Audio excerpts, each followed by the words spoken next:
क्योंकि व्यक्ति जैसा खुद होता है उसको उसी के अनुकूल ही बात केवल पसंद आती है। हाँ, जैसा खुद होता है। अगर जरा सी हृदय में सरलता हो तो ये बात बहुत अच्छे से हजम होती है, बहुत अच्छे से। कौन सी? बड़े ध्यान से सुने, बड़े ध्यान से। ये वृंदावन की एक चर्चा है।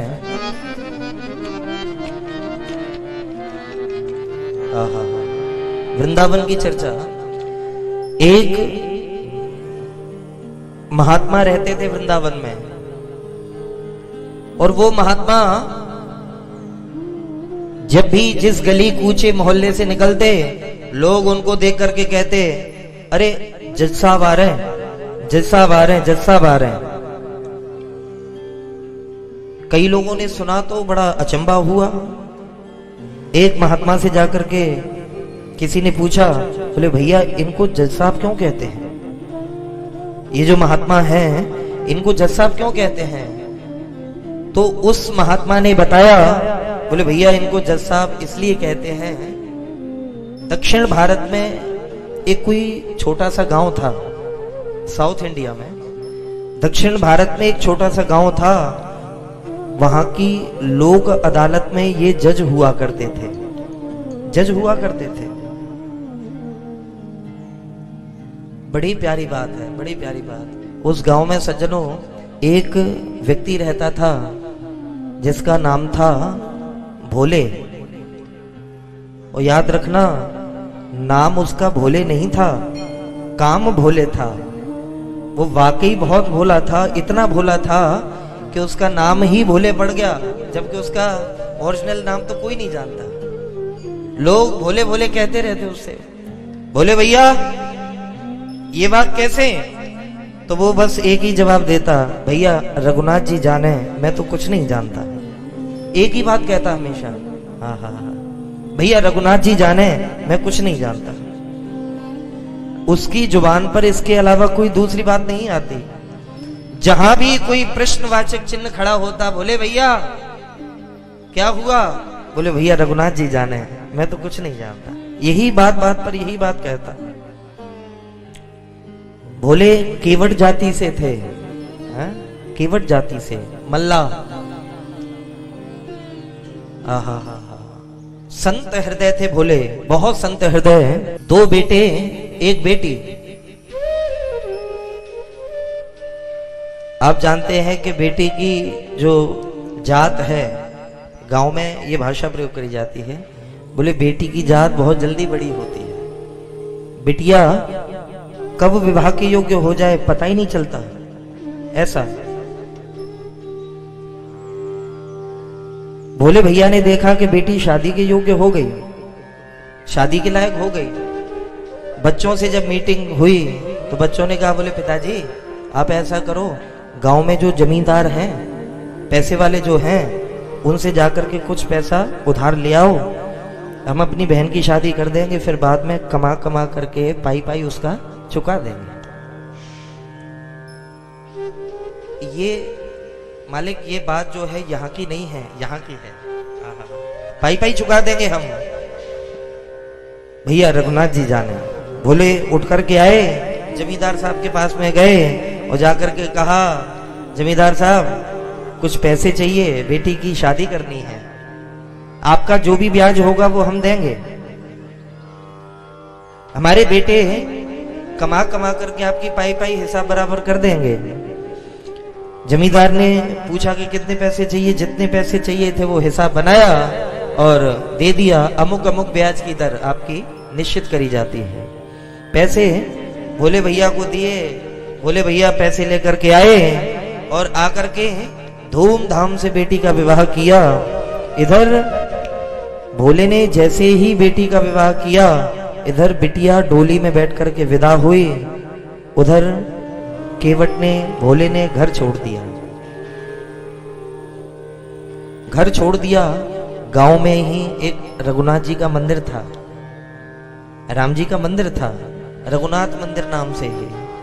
उसी मंदिर की छत्र छाया में पड़ा रहता, झाड़ू कर देता, पोंछा कर देता, साफ सफाई मंदिर की कर देता।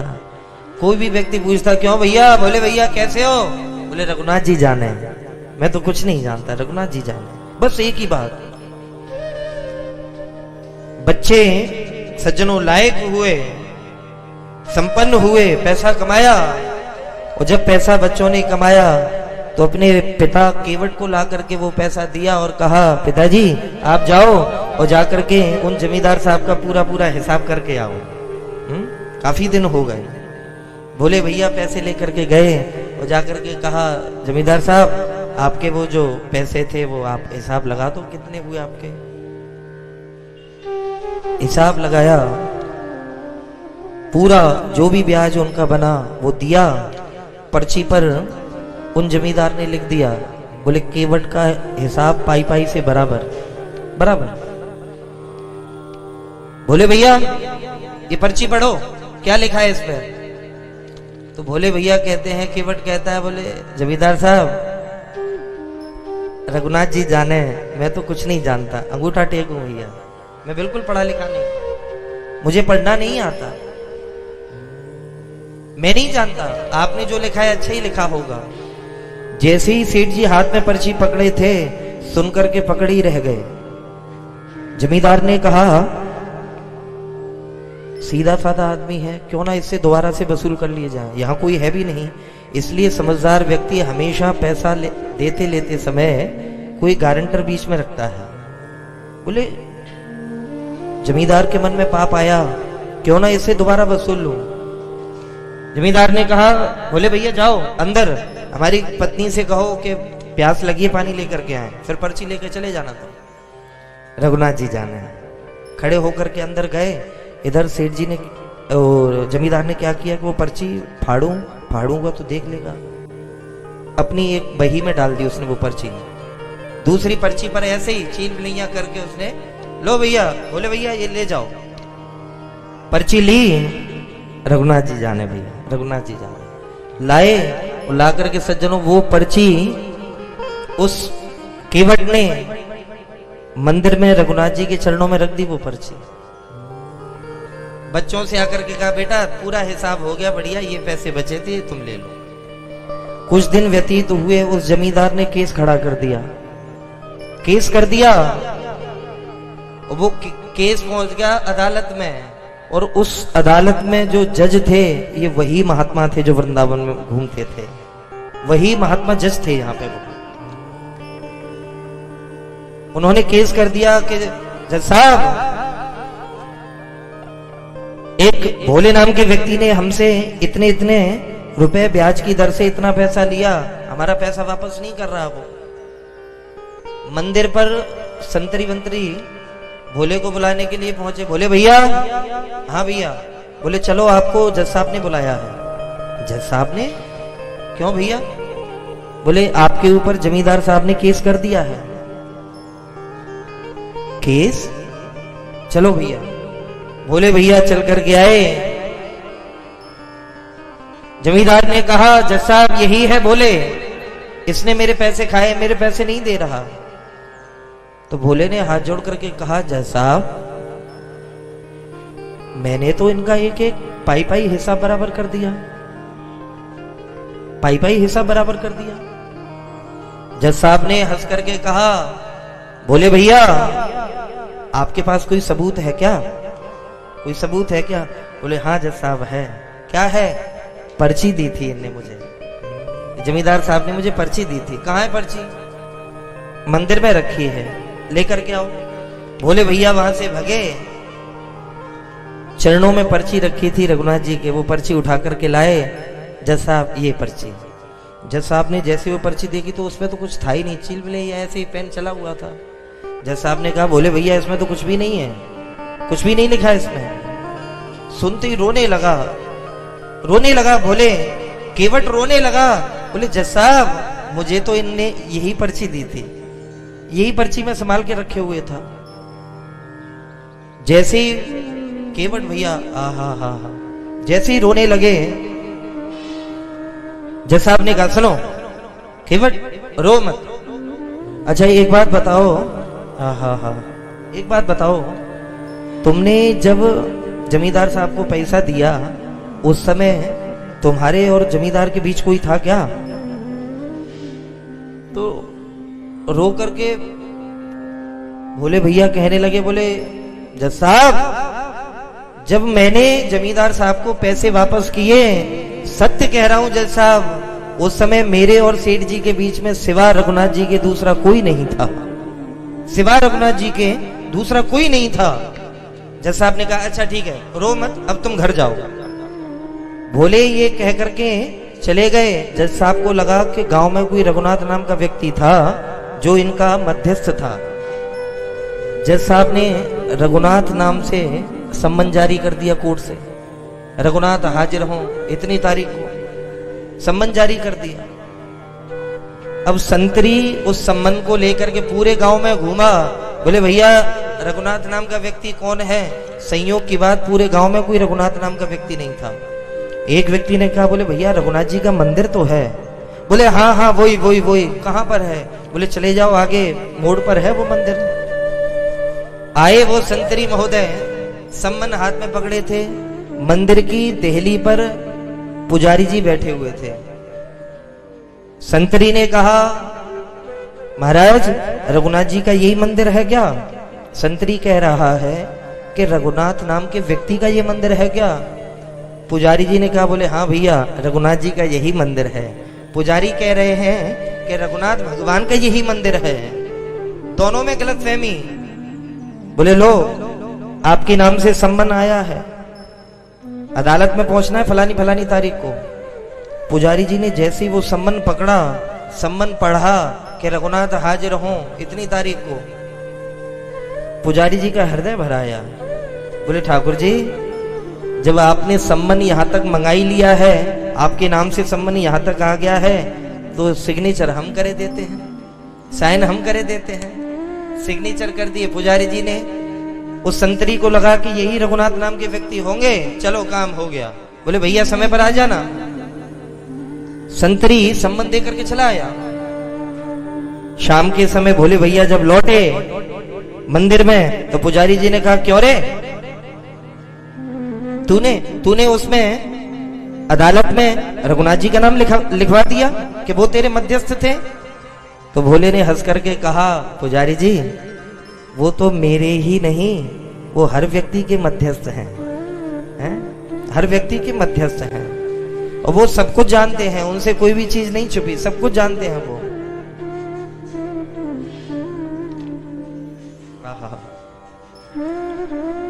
जैसे ही ये बात कही, भोले अंदर गए, देहली पर बैठ करके भोले भैया रोने लग गए, केवट रोने लग गया।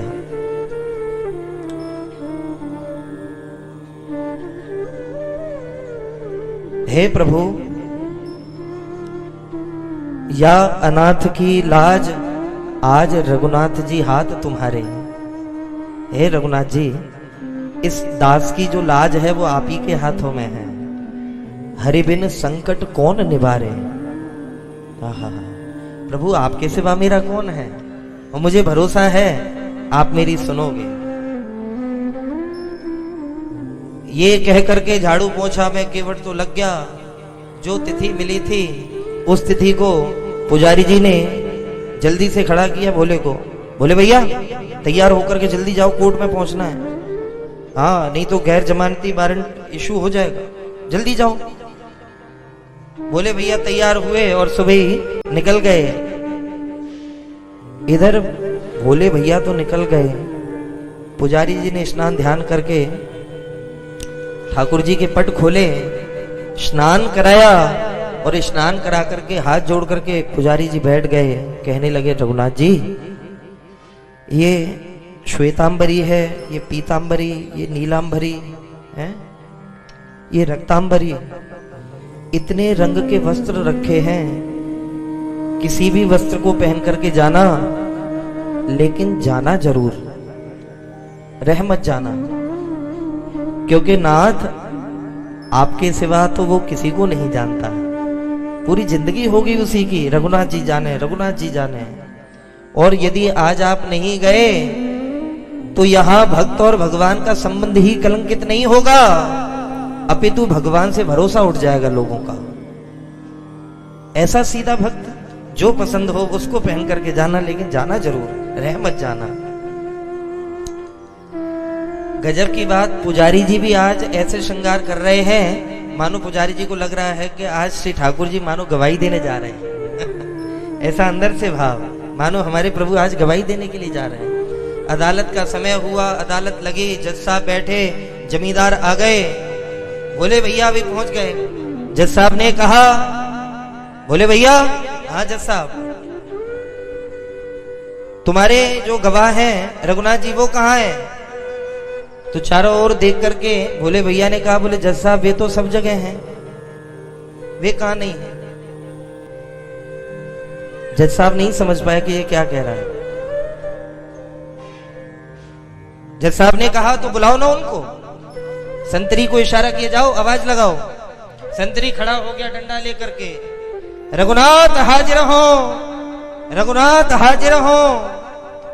अदालत में बड़ी जोर जोर से आवाज लगाई, रघुनाथ हाजिर हो, रघुनाथ हाजिर हो, हाजिर हो। ऐसे 3 नारे जो लगाए हैं तो चाल लटपटी सी, एक वृद्ध की झुकी सी देह, दुपट्टी फटी सी, शीश बांधे धरित आए हैं। हाथ माहे छड़ी, आहा, हाथ माहे छड़ी, पड़ी तुलसी की ही माल। हाथ माहे छड़ी, पड़ी तुलसी की ही माल, माथे पे रोरी चारु चंदन चढ़ाए हैं, और साहब के सामने विनीत चपरासी संग आज रघुनाथ जी गवाह बने आए हैं। आज प्रभु गवाह बनकर के प्रकट हो गए। और जैसे ही जज साहब ठहरो, जज साहब ठहरो, मैं रघुनाथ। दंड हाथ में लेकर के जज साहब ने जैसे ही एक बुजुर्ग को देखा, है तो बुजुर्ग लेकिन आज तक ऐसा तेज किसी के चेहरे पर नहीं देखा। जज साहब चेहरा ही देखते रह गए। भोले भैया को कोई फर्क नहीं, कोई फर्क नहीं। जमींदार देखता रह गया कि ये कैरेक्टर तो था ही नहीं इसमें, ये अलग से कहां से आ गया। जब तक जमींदार कुछ कहता तब तक तो हमारे श्री ठाकुर जी पहुंच गए कटघरे में। वो कटघरे में खड़े होकर के जज ने सवाल किया, बोले क्यों रघुनाथ जी? हाँ जज साहब, तुम्हें बताया कि पैसे दिए थे? बोले हाँ। क्या प्रमाण है? बोले इन सेठ जी के घर में अलमारी में 3रे नंबर के खाने में 32वें नंबर की बही में इतने नंबर पृष्ठ पर वो पर्ची अभी भी रखी हुई है जो सेठ जी ने, वो इन जमींदार ने उस दिन बनाई थी। मेरे भाई बहन, भगवान के लिए कौन सी बात छुपी है, परमात्मा से कौन सी बात छुपी है।